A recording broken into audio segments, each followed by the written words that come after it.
একটা কথা প্রায় প্রায় আমি অনুধাবন করি, সেটা হলো হযরত লোকমান আলাইহিস ইসলাম একটা সুন্দর কথা বলছে এবং নিজে রিয়ালাইজ করার চেষ্টা করি। সেটা হলো, যদি কথা বলা রূপা হয় তবে নীরবতা হচ্ছে সোনা। সত্যই তো, খুব সুন্দর একটা কথা। ভাই কবিরাও তো বলে, যদি অল্প কথায় কাজ হয় তাহলে বেশি কথার কি প্রয়োজন।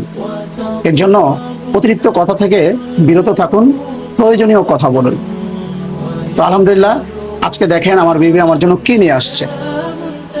এই জায়গায় বাইং মাছ দিয়ে আলু দিয়ে রান্না করা হয়েছে এবং কচুর সরি, জলপাই এবং চিংড়ি মাছ দিয়ে আমাদের বাসায় প্রায় প্রায় হয়। তারই সাথে মৌসিমের ভর্তা। তো বেশি কথা বলবো না, পেট চেউচুর করতেছে, চলেন বিসমিল্লাহ বলে শুরু করি। সর্বপ্রথম একটু ভর্তা দিয়ে ভাতটা মাখিয়ে সুন্দরভাবে খাবো। ছোটবেলায় মা এভাবে কিন্তু বাচ্চাদেরকে খাওয়াইতো এবং আমাদেরকে খাওয়াইতো। বিসমিল্লাহ ওয়ালা বারাকাতিল্লাহ। ভর্তাটা সবসময় কিন্তু ভালো লাগে আলহামদুলিল্লাহ। একটু কচুর ছড়ি নিয়ে নিই, কারণ এটা আবার আমার মোস্ট ফেভারিট। ভালোই লাগে ধনিয়া পাতা টাতা দিয়ে রান্না করলে, তার সাথে যদি এরকম জলপাই দেয়, উফ অস্থির।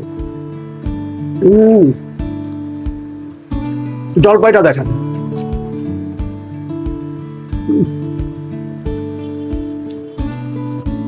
এটা দিয়ে মাখিয়ে খেলে ভাতটা একটু ট্যাঙ্গি ট্যাঙ্গি লাগে এবং খুবই দুর্দান্ত লাগে। তার সাথে একটু আলু নিয়ে নিলাম। আসলে কি খাচ্ছি ওইটা বড় কথা না, যা খাচ্ছি তা আপনাদেরকে দেখাতে পারছি, এটাই বড় কথা। কি বলেন? আমার কথার সাথে যদি আপনারা একমত হন অবশ্যই কমেন্টে জানাবেন।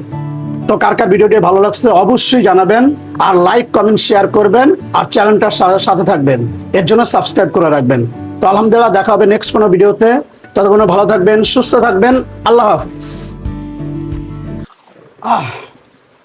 অস্থির। আলহামদুলিল্লাহ, খাবারটা শেষ করলাম।